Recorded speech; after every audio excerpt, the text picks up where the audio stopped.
ஒரு விழுப்புண், ஒரு வீர தடும்பு இருக்க வேண்டும்.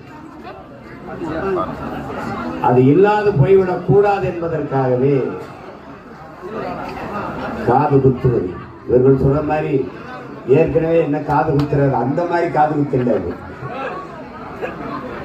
ஒரு பெருமைக்குரிய அடையாளம். இரண்டாவது,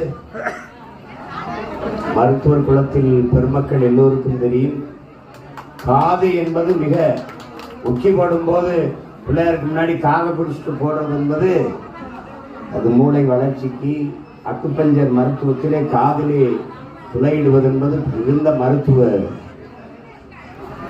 பலன் கொண்ட ஒரு சிகிச்சை முறை. அதை நமது முன்னவர்கள் வகுத்து வகுத்து வைத்திருக்கிறார்கள். இது ஒன்றும் புதிதாக நாம் செய்யல. முதலில் என் அன்பு சொந்தங்கள், நாம் யார் என்பதை அறிய வேண்டும். நம்முடைய அடையாளங்கள், நம்முடைய பெருமைகள், நம்முடைய பாரம்பரிய வரலாற்று பெருமைகள் எல்லாம் மறைக்கப்பட்டிருக்கிறது என்பதை என்னிலும் இளைய என் தம்பி தங்கைகள், என்னை பெற்ற பேரன்பு மிக்க பெரியோர்கள், பெற்றோர்கள் எல்லோரும் புரிய வேண்டும். நம்முடைய போற்றுதற்குரிய பாட்டனார் விஸ்வநாத் தாஸ் அவர்களை தமிழ் சமூகம் மறந்தே விட்டது.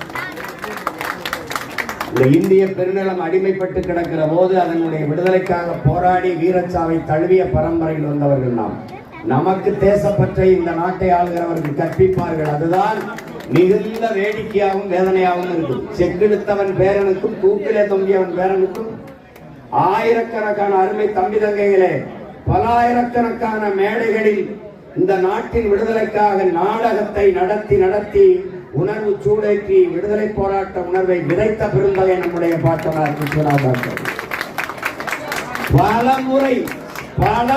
பலமுறை சிறை கண்ட ஒரே மகன் நம்முடைய மூதாதை விஸ்வநாத் தாஸ்.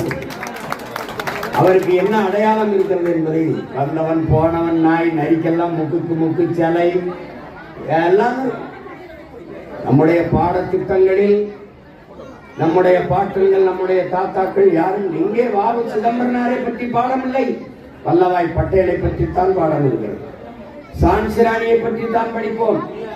சான்சிராணி பிறப்பதற்கு பல ஆண்டுகளுக்கு முன்பு பிறந்து வீர போர் புரிந்த நம்முடைய பாட்டி வேலுநாச்சியாரை படிக்க இங்க வரலாற்றில் இல்லை.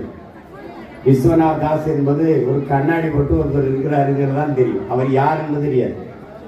வெள்ளைக்காரன் அடக்குமுறை, துப்பாக்கி சிறை, கொடும் சட்டங்கள் இவ்வளவு இருக்கும் போதும் 1000த்திற்கு மேற்பட்ட நாடகங்களை எதிர்த்து நடத்தி ஊர்தோறும் போய் மக்களுக்கு